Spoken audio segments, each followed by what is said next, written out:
बिहार में 243 general constituencies हैं, ST 2, ST 38। Next, Bihar के विधानसभा की कालावधि 22 नवंबर तक समाप्त हो रही है और उसके पहले ही चुनाव संपन्न होंगे। पूरी चुनाव आयोग की टीम पिछले 2 दिनों से बिहार में है। हालांकि इसके पहले भी हमारे वरिष्ठ अधिकारी पूरे बिहार का दौरा कर चुके हैं। आने के बाद सबसे पहले चुनाव आयोग ने बिहार की सभी मान्यता प्राप्त राजनीतिक दलों के साथ बैठक की। बिहार के सभी DM, SP, SSPs, IG, DIGs, commissioners के साथ साथ सभी एनफोर्समेंट एजेंसीज के हेड और नोडल ऑफिसर्स के साथ भी मुख्य निर्वाचन अधिकारी Bihar, state police nodal officer और CAPF के नोडल अधिकारियों के साथ बैठक की और उसके बाद और सुमित इस वक्त पटना से हमारे साथ जुड़ रहे हैं। सुमित, कल प्रेस कॉन्फ्रेंस हुई बिहार में ये बताने के लिए कि SIR प्रक्रिया जरूरी क्यों थी और चुनाव आयोग कितना तैयार है, और आज तारीखों का ऐलान। बिल्कुल, और ये संभावित था क्योंकि 4 और 5 अक्टूबर को तमाम जो इसमें स्टेक होल्डर्स हैं उनसे बात हो गई थी चुनाव आयोग की। तमाम जो सुरक्षा एजेंसियां हैं या फिर राजनीतिक दल हैं, सबसे बातचीत करके इसके बाद जब मुख्य चुनाव आयुक्त और उनके साथ 2 चुनाव आयुक्त दिल्ली गए तो समीक्षा आज लगभग पूरी हो गई थी। और 2 फेज में सबसे जरूरी बात यह है कि 2 फेज में ज्यादातर दलों ने चुनाव कराने की मांग की है, तो बहुत मुमकिन है कि 2 फेज में ही चुनाव कराया जाए। हालांकि सिर्फ एक पार्टी JDU थी जिसने कहा था कि एक फेज में ही चुनाव कराया जाए। BJP और JDU में 2 अलग अलग राय थी।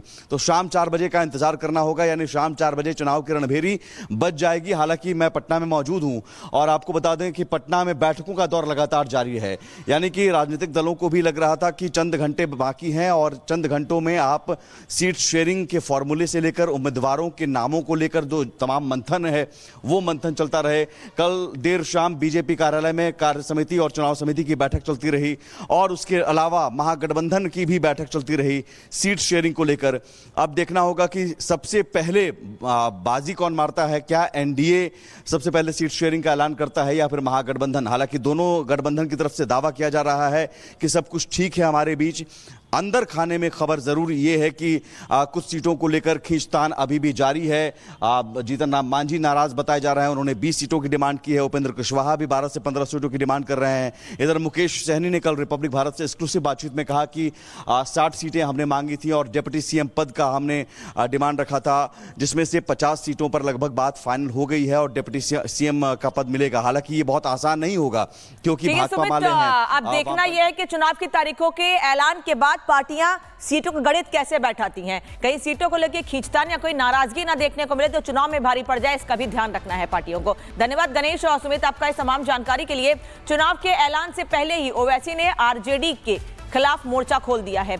ओवैसी ने बिहार में मुस्लिम वोटों पर दावेदारी ठोकते हुए तेजस्वी को मजा चखाने का ऐलान किया है।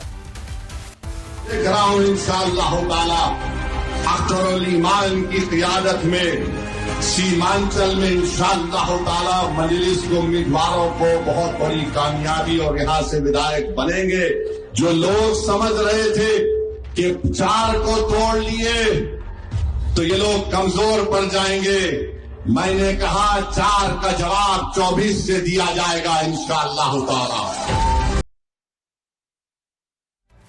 मैं जो देख रहा हूं इंशाअल्लाह ताला की क़ियादत में सीमांचल में इंशाअल्लाह ताला मजलिस के उम्मीदवारों को बहुत बड़ी कामयाबी और यहाँ से विधायक बनेंगे।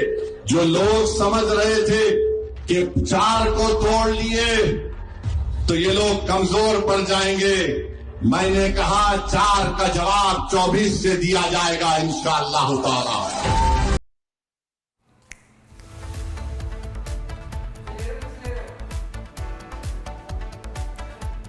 तो चुनाव आयोग आज तारीखों का ऐलान करेगा, वहीं दूसरी ओर एक दूसरे पर सियासी बयानबाजी भी जारी है। अभी तक ये उम्मीद लगाई जा रही थी कि ओवैसी ये चाहते हैं कि वो महागठबंधन का हिस्सा बने, लेकिन जिस तरह से ओवैसी ने एक सभा में आरजेडी पर निशाना साधा, उससे ये बात तो साफ है कि ओवैसी अपनी अलग राह तलाश रहे हैं और उम्मीद ये कर रहे हैं कि बिहार में उनको जनता का पूरा समर्थन मिले। बिहार में 243 जनरल कॉन्स्टिट्यूएंसीज हैं, एसटी 2, एसटी 38।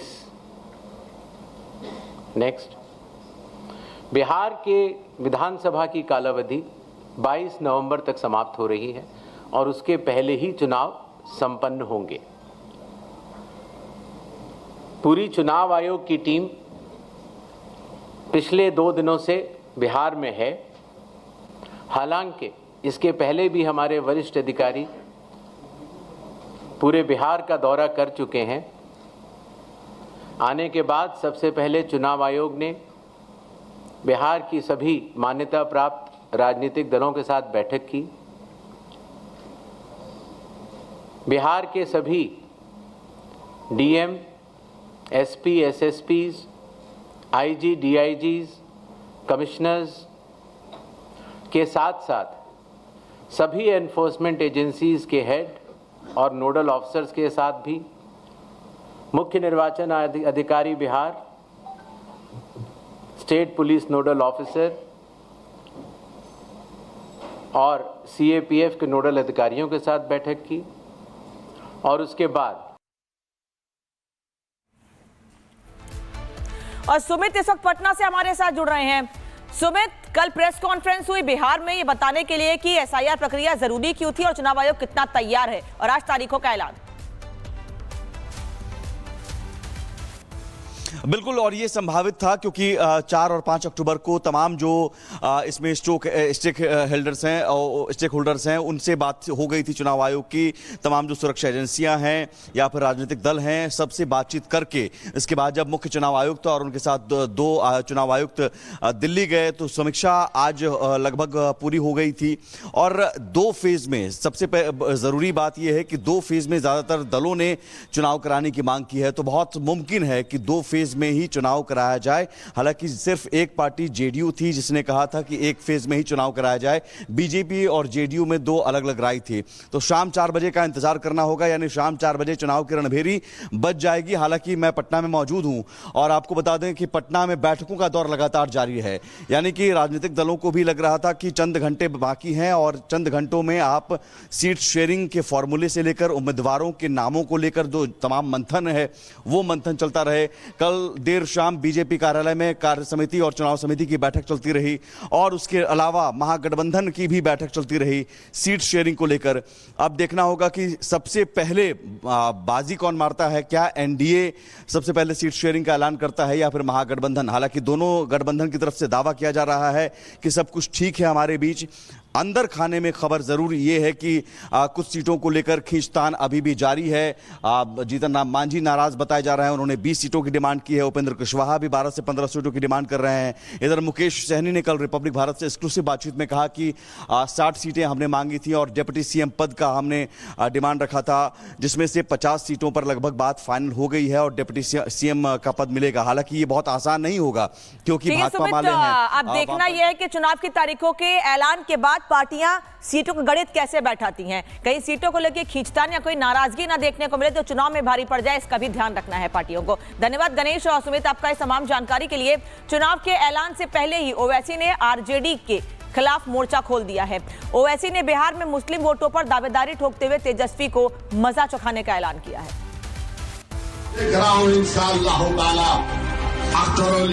की क़ियादत में सीमांचल में इंशाअल्लाह ताला मजलिस के उम्मीदवारों को बहुत बड़ी कामयाबी और यहां से विधायक बनेंगे।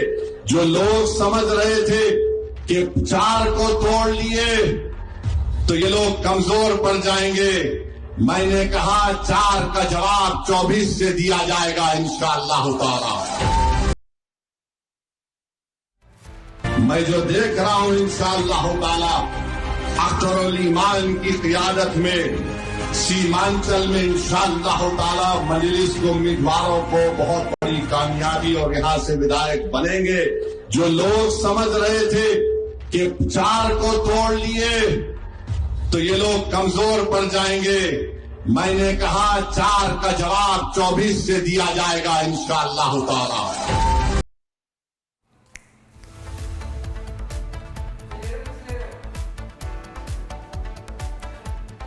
तो चुनाव आयोग आज तारीखों का ऐलान करेगा, वहीं दूसरी ओर एक दूसरे पर सियासी बयानबाजी भी जारी है। अभी तक ये उम्मीद लगाई जा रही थी कि ओवैसी ये चाहते हैं कि वो महागठबंधन का हिस्सा बने, लेकिन जिस तरह से ओवैसी ने एक सभा में आरजेडी पर निशाना साधा, उससे ये बात तो साफ है कि ओवैसी अपनी अलग राह तलाश रहे हैं और उम्मीद ये कर रहे हैं कि बिहार में उनको जनता का पूरा समर्थन मिले।